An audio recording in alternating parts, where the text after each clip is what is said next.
Sorry about that. Sugar mama called me. So you could be intelligent on a certain topic and not be smart. That's why I don't try to talk down to anybody about anything. I don't feel that I'm better than anybody, because, excuse me, let's say Joe Dirt from down the road, country boy, he might not be able to speak well, but he probably can tell you everything about that motor that's in that Charger that's in his yard. Probably can break it down and build it by hand. Smart as heck in that field. So don't downplay anybody's intelligence. You guys are a lot more valuable than you think that you are. You're a lot smarter than you think you are. That's going to transition us over to business. Now, I love business. I can talk business all day. This is probably why I didn't go to school. Where I should be is running somebody's business or running somebody's company. I can see myself doing it. So I just got my hair done yesterday from a beautician, and I inquired about the building that she was in. So here in Atlanta, obviously it's a really big hair capital for the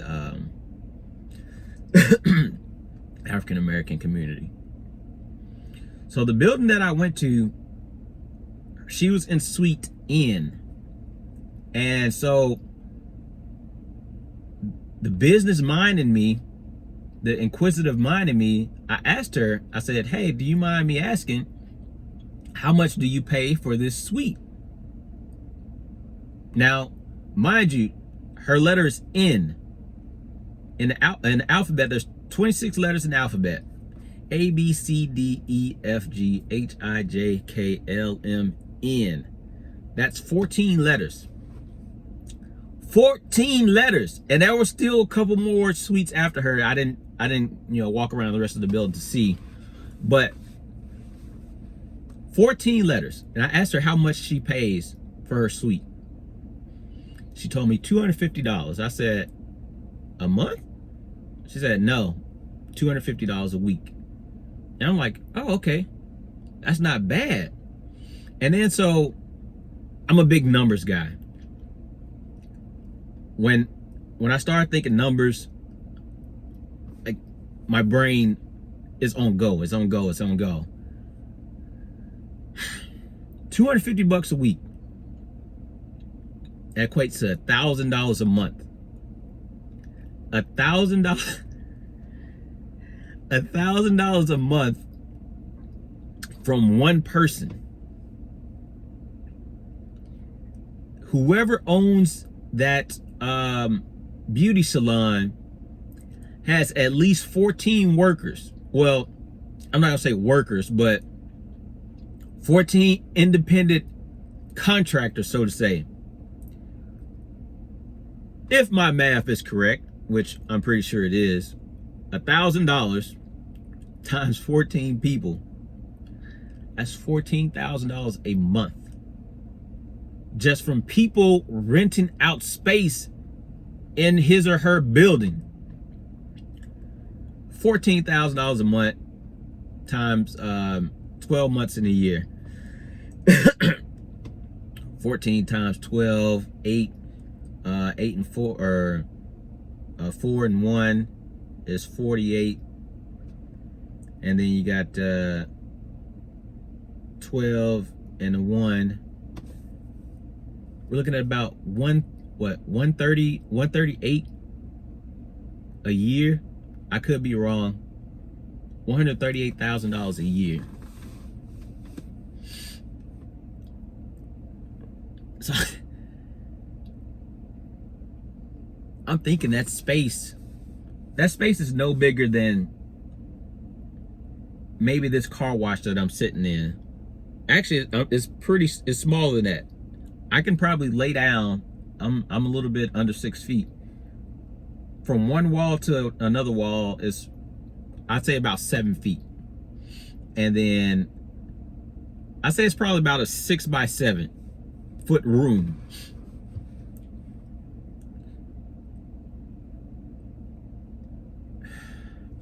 Money to be made. So I actually spoke with the beautician, and I asked her a couple more things. I asked her how many people does she see a day. She said depend on the style that they get. You know, like me, I just got some simple little twisties. My style was $75. She does do some styles with, you know, for females' hair and sew-ins and braids and things like that, where you can be charged up to, and this is just kind of me just remembering some prices off her Instagram page, about $300 for a session. And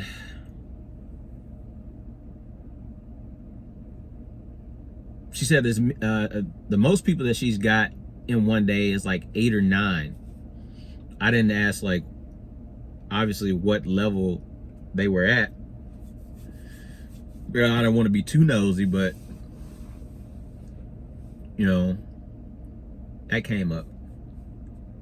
On top of that, I also asked, well, maybe I didn't ask, but we got on the topic. Said, we talked about cosmetology school, and she said, well, I didn't go to cosmetology school because it's a lot of money. And that's kind of the situation that I'm in with being a pilot. I always wanted to be a pilot for whatever reason, but I don't want to fork over or get $30,000 in debt to obtain a pilot license and then it be something that I not want to do long term. So I'm fighting that internal battle. But yeah, she told me that she didn't go to cosmetology school. She didn't go to somebody's named cosmetology school because everybody takes the same test to get their certification to be a licensed cosmetologist. So she took the test at a vocational school or something like that, and she said, you know, I did that, so now I don't have student loans like some of these other people do. And I was like, man, that's really smart.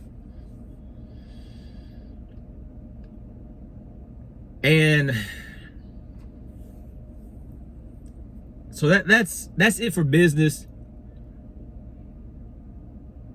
So last night I'm thinking about all these different ideas. I'm running stocks through my head that I'm thinking about purchasing, and what'll be my take home and things like that. Don't get discouraged on an idea that you have because somebody is already doing it. Don't get discouraged because the world is so big. The world is so big. There are going to be people that you come into contact with that somebody who's doing your idea hasn't came into contact with, if that makes sense.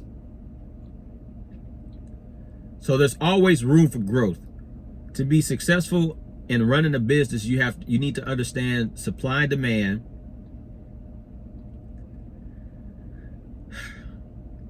And a bunch of other things that I'm not going to go into detail about. But supply and demand is the biggest. I shared with you guys here on YouTube that I wanted to start an investment group.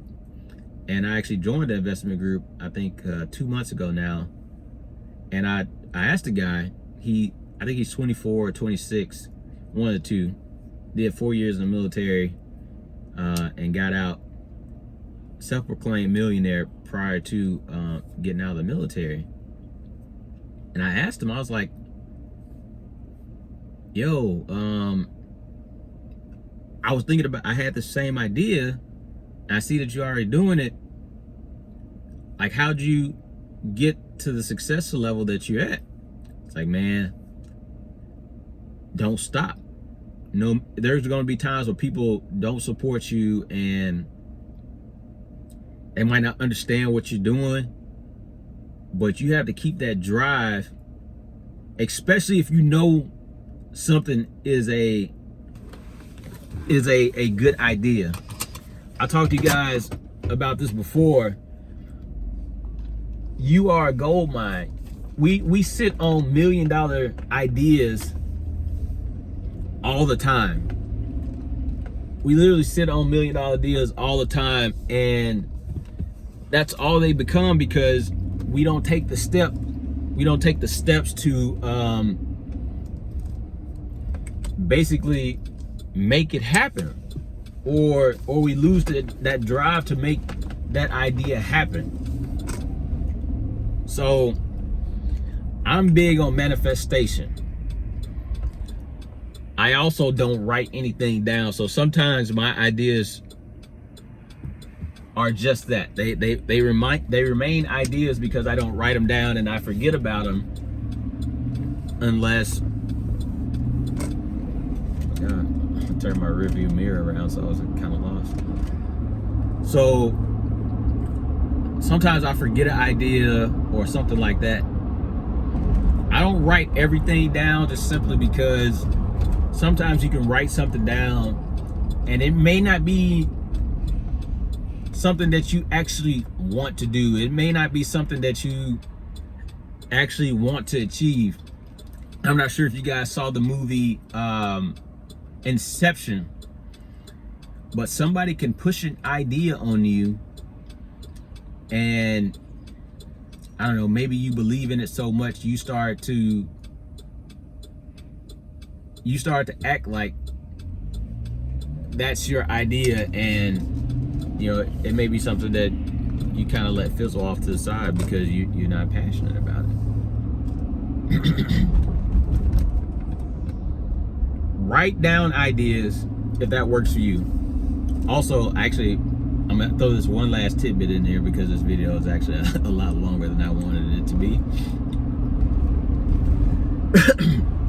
I said this already. Identify your flaws. Identify your flaws, because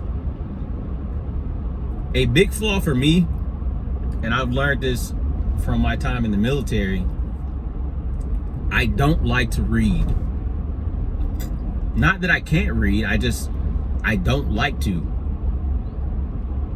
And I know why I don't like to. Like I just stated, you know, a few minutes ago, our brains work way faster than what we think they work.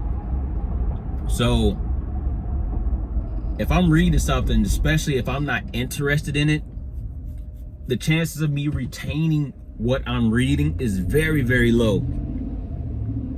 Very, very low. I bought a book on options. I think I've had that book for about a month now, and I told myself I was going to read 10 pages a day, at least 10 pages a day, and I'm probably still on page 25.